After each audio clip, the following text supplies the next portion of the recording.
Hi guys, welcome back to my X-2 guide. Now I'm gonna review Yuna from Final Fantasy X-2. So let's compare her to Lilith and Vitalis because these characters are absolute mirror of equity chainer. Like you can see that Yuna is pretty decent in terms of attack stats.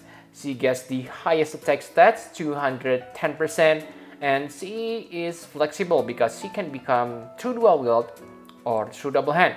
But I think you know which route you should go. Of course, through dual wield because she only gets 50% through double hand. And remember, if you go into true double hand route, you only get one item enhancement bonus because you only equip one weapon. Okay, and yes, I don't think there is any advantage from making her into true double hand unless you have very strong true double hand gun. Okay, and for passive, she gets 15% magic and physical mitigation. That's nice, but I think it's better to have something like fatal damage protection. Okay, remember that this mitigation, magic and physical are stackable with your general mitigation. Okay, so pretty nice. She also has 2 physical evasion for 9,999 turns. Okay, so yeah, I believe she can survive some enemies who uses strong physical attack, especially if you have Riku that you can refresh her AoE physical evasion, okay? And she also deal extra damage against undead, but I don't think there are so many enemies with undead attribute, okay? So enough about abilities.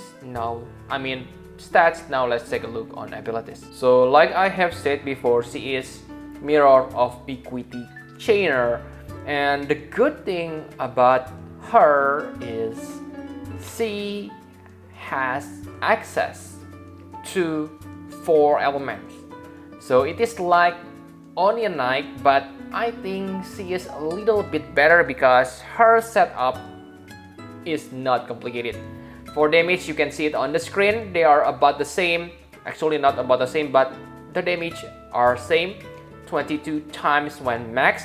But the side effect is a little bit different. For fire, you will deal damage over turn. Okay, I'm not sure whether if you triple cast this, you will inflict triple damage, but I don't think so. Okay, so in that case, you only deal 22 times damage per turn, which is not good. Yeah, which is not that special because it is not chainable, the damage over turn, I mean. And for ice element, you give your party 30% AoE mitigation, damage mitigation. Okay, so this is very good because yeah, you can use this as a placeholder until your 50% mitigation ready. And the other two, water and thunder, are only for herself. The water will give you 100 MP recovery, so you won't have any problem when you use Yuna.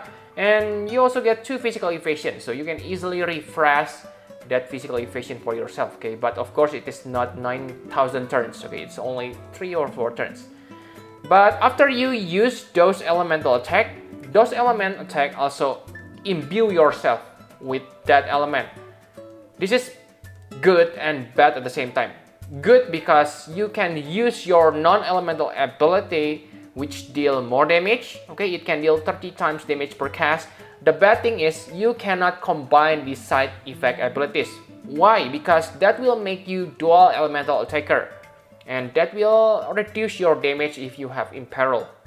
Okay, and you're not also able to become finisher because she has a skill called chip shot. It deals 40 times damage per cast. I'm not sure about the attack animation, but that means she able to deal 120 times damage. Wow, that's pretty high. Okay, so yeah, pretty good in terms of damage, but nothing broken or break. Nothing broken and make her into top tier attackers. Okay, and for her LB, this is what makes her quite special because this deal nice damage and also give your party AoE re-raise for 5 turns. Yes, the duration is quite long, 5 turns. Many healers only give this AoE re-raise for 3 turns. Okay, so this is very good. But the problem is, it is 20 hits. So that means if you want to max its damage, you need to chain it with a partner, a copy. But if you do that, that means you just waste one auto revive. Okay, because you cannot stack the auto re-raise effect. Now let's talk about rotation. Her rotation is pretty simple, unlike Onion Knight who need to rely on confusing imperil, etc. Basically on the first turn you still don't have triple cast, so what you want to do is use gun shooting to increase your attack and unlock your triple cast. On your second action, you want to imbue one element of your choice. Okay, after that, on the second turn, you can simply spam your burst shot. Your burst shot damage is not max at this point. On the third turn, finally, you unlock your scatter burst. This deals lots of damage, 44 times, and you can combine it with your burst shot because all of these are absolute mirror of equity chaining families. So after that, simply spam burst shot and use scatter burst when it is available. Pretty simple, right? It is no-brainer when using Yuna. Okay, so enough about abilities. Let's talk about equipment. For equipment, of course, she needs to equip a gun because it is her sprite. Equip gun, so yes, equip gun. And for secondary weapon, I think maybe you can equip dagger. One thing I don't like about her is she doesn't able to equip sword or great sword. Okay, those weapons are meta on this game. But it's okay because by equipping dagger, you can give your dagger rare ability. And with higher, faster ability rate, you can spam that AoE re-raise for your party when it's needed. Okay, the rest is pretty simple. Simply focus, increase her attack and survivability. Okay, she has that 100% true dual wield, so you need 2 Hermes sandals. Okay, and that's it. Now, my conclusion for Yuna. So Yuna is a good character. Of course, you have seen what she able to do. She has 4 elements attack and able to imbue it on herself. And let's say those 4 elements are not usable because she is a true dual wield character. You can easily equip her with a weapon that deals different element. Pretty nice. She also has simple rotation and nice support abilities. AoE re-raise, 30% damage mitigation, etc. But the problem is, as an attacker, she doesn't have imperil. Like I have said that if you want to max her damage when using her limit burst, you need a copy of her. That means no one able to imperil the elements. Okay, if you use 2 Yuna. If you use other partners, yes, they are good, but yes, I don't want to say bad, but I don't think Yuna is that meta on today's standard, okay? Maybe in the future when we get more powerful absolute mirror of equity chainer, she gonna be useful. But for now, it is Stardust Ray and she doesn't able to imperil the enemies. That's really a huge letdown in my opinion. Okay, and her Trustmaster and Super Trustmaster reward, while nice, it is kinda niche. The Trustmaster reward, Rookie Spear Hunter, it gives you 40% attack without restricted to any weapon. Yes, it is nice because there is no restriction, but the increased amount is very low. 40% is like 4 stars Trustmaster level. The light and dark resist, of course, they are useful, but like I said, niche. Luckily, it is dark. Many trial bosses use dark element, so yes, it is nice, but not a must-have. That's my opinion. For the STMR Tiny B, of course, it is also nice gun.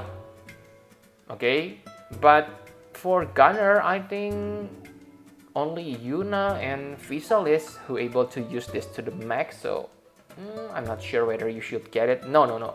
I really hate weapon as STMR. Okay, but still, very nice, but don't chase this. And the last part is the damage. Like I said, not a top tier. So why do you want to pull for a character who is not a top tier? For DPS, okay, for DPS. Okay, I believe if you really love DPS, you already pull for Swanwu, Signacio, Onion Knight, so the damage are not different compared to Yuna. So really guys, I don't think she is that good. And yeah, of course, Lily-Set. Lily-Set deals higher damage.